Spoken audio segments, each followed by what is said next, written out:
Acquisition का ऐसा कुछ लेते हैं, कुछ कॉम्पनसेशन मिलते हैं, इधर कुछ कॉम्पनसेशन नहीं मिलते हैं, कोई कानून नहीं है उसको देखने के लिए। तो शरणार्थी के लिए नया कानून बनाने का ऐसा एक मुद्दा हम इधर लेते हैं। दूसरा है, हम सब ग्रीन बोलते हैं, ग्रीन तो सब ठीक है, लेकिन ग्रीन वॉशिंग अभी कॉर्पोरेट भी ग्रीन के बाद बोलते हैं। सभी कॉर्पोरेट वो सही हमारा ग्रीन प्रोडक्ट है, हमारा ग्रीन प्रोसेस है, हमारा ग्रीन टेक्नोलॉजी है, ये सब ग्रीन। ऐसा ग्रीन नहीं तो इकोलॉजिकली सेंसिटिव, इकोलॉजिकली फ्रेंडली नहीं है। इवन इको फ्रेंडली बोलते हैं, वो तो इको फ्रेंडली नहीं है। हम बहुत उदाहरण ले सकते हैं। मध्य प्रदेश में क्रेडिट, कार्बन क्रेडिट के लिए वो क्या करते हैं, फॉरेस्ट लैंड को निजीकरण करते हैं, जंगल लैंड को निजीकरण करते हैं, प्राइवेट कॉर्पोरेट को देते हैं, वो प्लांटेशन बनाते हैं, वो कार्बन क्रेडिट लेते हैं। क्या होता है उसका बायोडाइवर्सिटी का मैं इतना डिटेल्स में नहीं जाता। तीसरा है द मिथ ऑफ डिबंकिंग, ऐसा डिमिस्टिफाइंग द मिथ। अभी तो क्रिकेट मैच हम देखते हैं, क्रिकेट मैच में एक डॉट बॉल लेगा तो एक ट्री, एक ये देते हैं। क्या है, क्रिकेट मैच में कितना पर्यावरण का विनाश होता है, लेकिन एक बॉल को एक ट्री बनाते हैं। इसमें क्या है, ये इसमें ये सच बहुत करते हैं। महाराष्ट्र में हमको एग्जाम्पल्स हैं, सरकार तो इसमें कुछ नहीं करते, लेकिन गसबौली में एग्जाम्पल आशीष भाई ने अच्छी तरह एक्सप्लेन किया। इधर क्लाइमेट रेसिलियंस प्लान लोकल, अभी लोकल पीपुल, लोकल लोग वो करते हैं क्लाइमेट रेसिलियंस प्लान। हम जब सोचते हैं ये प्लान मॉडल करके पूरा इंडिया में वो लाने का है, वो कॉपी करने का नहीं है, वो जगह पर वो जो ये ठीक है वो ऐसे मॉडिफाई करके यूज करने का है। केरला तो फ्लड में लास्ट 7 साल से हमारा फ्लड है, लैंडस्लाइड है। लास्ट ईयर आपको याद होगा 300 पीपल मार गए वायनाड में। ये एक नहीं है, बहुत आते हैं, लेकिन केरला नहीं, सभी स्टेट अभी क्या करते हैं, वो कुछ प्लान बनाते हैं, लेकिन वो प्लान नहीं करते। अभी क्या बोल रहे हैं, ग्रीन प्लान, न्यूक्लियर प्लांट आता है ग्रीन से, मेट्रो बुलेट ट्रेन लाते हैं, पोर्ट लाते हैं, green port, green bullet train, green ऐसा एयरपोर्ट कुछ आता है। सो हमको यूर डिबंक करने का है। दूसरा बात है एथेनॉल प्लांट। एथेनॉल सब सोचते हैं ग्रीन, एथेनॉल तो ग्रीन है, पेट्रोल में मिक्स करके हमको कार्बन कम कर सकते हैं, लेकिन उसका नजर क्या है, एथेनॉल करेंगे तो वो हमारा खाने वाला धान्य से हो जाता है एथेनॉल। तो फूड सिक्योरिटी में उसमें क्या है, बायोडाइवर्सिटी में उसको क्या असर पड़ते हैं, वो हम देखते नहीं है, कोई पढ़ना नहीं है। उधर हमारा सभी स्टेट में अभी देखता है जंगल जीवी और मानव का बीच में इतना झगड़ा है, केरल में, मध्य प्रदेश में, महाराष्ट्र में, सभी जगह। यह क्लाइमेट चेंज का एक इफेक्ट है, हमको मालूम है। और दूसरा बात वो आ गया है इकोलॉजिकल कॉम्पनसेशन। वो गांव वाले लोग, उसको रिसोर्सेस हैं, उसको विभव है, लेकिन वो सिटी में लेते हैं, सिटी से कुछ बढ़ते आते हैं, तो गांव को ऊपर बहुत नजर पड़ता है। वो वाटर लेते हैं, वो मिनरल्स लेते हैं, गांव ऐसा, तो वो देयर विल बी एक compensation method, ecological compensation for गांवों को रिसोर्स।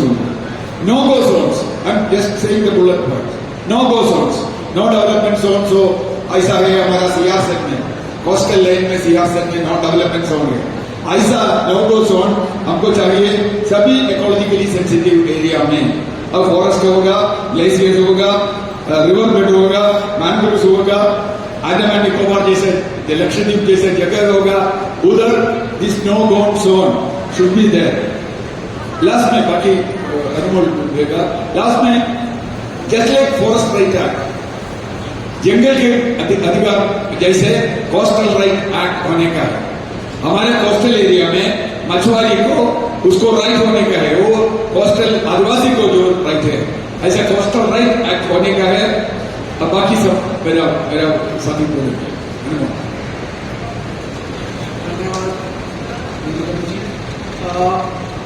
मैं शुरुआत करूंगा, मैं उसी चीज को आगे बढ़ाऊंगा जो हमारे साथी ने अभी बातचीत की, बट मैं शुरुआत करूंगा एक सवाल से। हमें क्यों जरूरत है एनएपीएम की, और हमें क्यों जरूरत है नासिच जैसे एक अलायंस की, एक अलायंस जो क्लाइमेट और इकोलॉजिकल जस्टिस के ऊपर बात करे। मैं ये सवाल क्यों पूछ रहा हूँ, इसका जवाब मैं एंड में बताऊंगा, बट ये सवाल पर प्लीज आप सब गौर करें और अपने आप में विचार करें। और मैं क्यों इस अलायंस की जरूरत को समझता हूं, मैं उससे शुरुआत करूंगा। और ये वही चीज है जो अभी हमारे साथी ने बताई कि मैं हिमालय से आता हूं, मैं जम्मू कश्मीर के इलाके से आता हूं, जिसमें मेरा शहर जम्मू जो है और हमारा जो राज्य है जम्मू कश्मीर, लद्दाख और पूरे हिमालय क्षेत्र, चाहे वो जम्मू कश्मीर लद्दाख है, वो हिमाचल है, वो उत्तराखंड है, हमारे यहाँ बॉर्डर लगता है चाइना और जो पाकिस्तान के बॉर्डर है। हर बॉर्डर पे डिस्टेबलाइजेशन है, लगातार हम लोगों की मिलिटराइजेशन बढ़ती जा रही है और हमारे मुद्दे कॉन्टिन्यूसली छुप रहे हैं। और दो ही चीजें हमारे यहाँ डेवलपमेंट को यहाँ पे की जाती है, वो है एक तो इंफ्रास्ट्रक्चर प्रोजेक्ट जिनका मकसद मिलिट्री को प्राइमरीली बॉर्डर तक पहुंचाना होता है, और दूसरा टूरिस्ट, पैसे के मामले में टूरिस्ट को दिल्ली या बड़े बड़े शहरों से हमारे इलाकों तक लाना और उन इलाकों को दूषित, जो जिस तरीके का टूरिज्म आता है तो वो दूषित होते हैं, उनकी सस्टेनेंस, हमारे यहाँ उतने साधन नहीं है। लद्दाख को लेके तो आपको पता होगा कि इसके ऊपर बहुत बात हुई है, बट सिर्फ लद्दाख नहीं है, पूरे हिमालय क्षेत्र में वो स्थिति है कि हमारे यहाँ इतने साधन नहीं है जितना लोगों को हर साल वहां घुसाया जाता है। इस वजह से हम लोग लगातार हमारे इलाके अनहैबिटेबल होने की कगार पे थे। हम लोग इतनी बुरी हालत में रह रहे हैं कि लगातार आपदा पे आपदा, डिजास्टर पे डिजास्टर हर तरीके से हो रहे हैं। चाहे वो बादल फटना हो, बादल फटना तो बहुत आम हो चुका है, लेकिन बाढ़ की स्थिति भी लगातार बढ़ती जा रही है और हीट वेव भी आ रही है पहाड़ों में। आप सोचिए, ऊपर जहां ठंड होना चाहिए वहां गर्मी भी बढ़ती जा रही है और ठंड की भी एक्सट्रीमिटीज बढ़ती जा रही है, तो क्लाइमेट एक्सट्रीमिटीज भी बढ़ रही है। और ऊपर से एफसीए जैसे कानून जो पिछले साल लाए गए, जिसमें हमें बोला गया कि 100 किलोमीटर बॉर्डर के अंदर कोई भी इंफ्रास्ट्रक्चर प्रोजेक्ट ले आएगा, ये हम पे थोपे जा रहे हैं। ये है हिमालय की स्थिति और इसलिए मेरी नेशंस की जरूरत है। उस जरूरत यहीं से निकल रही है कि हमारी स्थिति बहुत खराब है और हम चाहते हैं कि हम इकट्ठे हों, हम एक हों और हम लोग इकट्ठे मिलकर लड़ सके, क्योंकि जो कानून बन रहे हैं वो रेस्ट ऑफ द इंडिया से बन रहे हैं और हमारी पार्लियामेंट में वो स्थिति नहीं है, हमारी बात नहीं सुनी जाती है पार्लियामेंट में और पूरे देश के हिसाब से वो कानून बन रहे हैं। और मैं जब बोल रहा हूं तो मैं हिमालय को लेकर बोल रहा हूं, मैं जम्मू कश्मीर अकेले को लेकर नहीं बोल रहा हूं।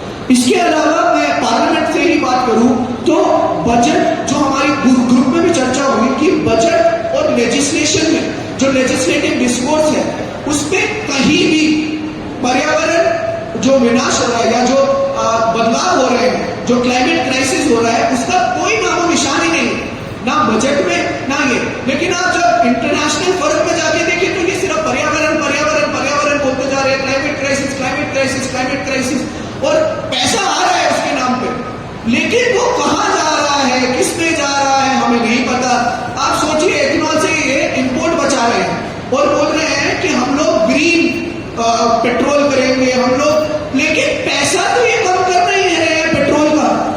पिछले कोविड के दौरान पेट्रोल का कीमत कितना गिरा, पर क्या वो कीमत हम लोगों को, आम लोगों तक वो कम गिरा ही नहीं।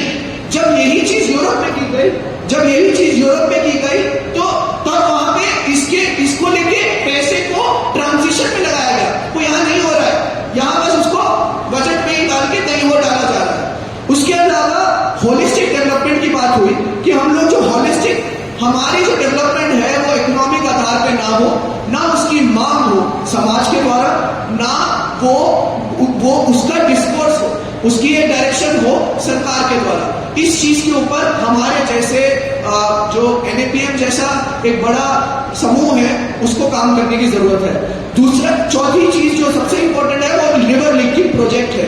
रिवर लिंकिंग प्रोजेक्ट एक बहुत बड़ा विनाशकारी आइडिया है, जो बहुत सारे विनाशकारी आइडियाओं में से एक है। हमने एक ही चीज की मांग करनी है कि हमारी नदियां जिस स्थिति में है, जो उनकी नेचुरल स्टेट है, वही रहे और वही बरकरार रहे। इनफैक्ट जो खराब हुआ है वो भी वापस मिले, वो भी सही होना स्टार्ट हो, यही हमारा है। अब मैं एक्शंस पे थोड़ा सा बात करूंगा। हमने एक्शंस पे कुछ बात की थी कि हम लोग किसी तरीके से नासच पे कैपेसिटी बिल्डिंग करेंगे। नासच की शुरुआत पिछले साल लेट साल जब खत्म हो रहा था उससे कुछ महीने पहले हुई थी। कैपेसिटी बिल्डिंग के मामले में हम लोग पूरे देश में जहां जहां NAPM के साथी हैं और जो क्लाइमेट और इकोलॉजिकल जस्टिस पे काम कर रहे हैं और उसके बियॉन्ड भी जो काम कर रहे हैं, हम उनकी कैपेसिटी बिल्डिंग में मदद करना चाहते हैं।